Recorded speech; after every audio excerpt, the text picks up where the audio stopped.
Nipah സ്ഥിരീകരിച്ച പാലക്കാട് നാട്ടുകൽ സ്വദേശിനിയുടെ ആരോഗ്യാവസ്ഥ ഗുരുതരാവസ്ഥയിൽ തുടരുന്നു. യുവതിക്ക് 2 ഡോസ് മോണോക്ലോണൽ ആന്റിബോഡി നൽകിയിട്ടുണ്ട്. പാലക്കാട് ആരോഗ്യമന്ത്രിയുടെ നേതൃത്വത്തിൽ നിപ്പ അവലോകന യോഗം ചേർന്നു. സംസ്ഥാനത്ത് 12 പേരാണ് ഐസൊലേഷനിൽ ഉള്ളതെന്ന് മന്ത്രി വീണ ജോർജ് പറഞ്ഞു. പാലക്കാട് ജില്ലയിൽ 173 പേരും കോഴിക്കോട് 94 പേരുമാണ് നിപ്പ സമ്പർക്ക പട്ടികയിലുള്ളത്. ഇവരെല്ലാം നിരീക്ഷണത്തിൽ തുടരുകയാണ്. പാലക്കാട് 100 പേർ രോഗബാധിതയായ യുവതിയുമായി പ്രൈമറി കോൺടാക്റ്റിൽ വന്നിട്ടുണ്ട്. അതിൽ 52 പേർ ഹൈ റിസ്ക് പട്ടികയിലാണുള്ളത്.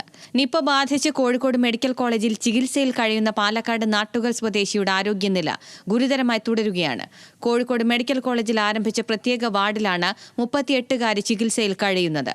ഇന്ന് 2ാം ഡോസ് മോണോക്ലോണൽ ആന്റിബോഡി യുവതിക്ക് നൽകി. ആരോഗ്യമന്ത്രി വീണ ജോർജിന്റെ നേതൃത്വത്തിൽ പാലക്കാട് മെഡിക്കൽ കോളേജിൽ നിപ്പ അവലോകന യോഗം ചേർന്നു. നിപ്പ വ്യാപനം തടയാനുള്ള നടപടികളുമായാണ് സർക്കാർ മുന്നോട്ടു പോകുന്നതെന്നും വ്യാജ പ്രചരണം നടത്തുന്നവർക്കെതിരെ കേസെടുക്കുമെന്നും മന്ത്രി പറഞ്ഞു. തെറ്റായ പ്രചരണങ്ങൾ ആര് നടത്തിയാലും അതിനെതിരെ നടപടികൾ സ്വീകരിക്കും. അപ്പോൾ അതുകൊണ്ട് അത് റിപ്പോർട്ട് ചെയ്യപ്പെട്ട് അതിൽ ആവശ്യമായിട്ടുള്ള നടപടികൾ സ്വീകരിക്കുന്നതിന് SP-യെ ചുമതലപ്പെടുത്തിയിട്ടുണ്ട്. പാലക്കാട് മലപ്പുറത്തുമുണ്ടായ നിപ്പ കേസുകൾ തമ്മിൽ ബന്ധമില്ലെന്നും മന്ത്രി വ്യക്തമാക്കി. ന്യൂസ് മലയാളം, പാലക്കാട്.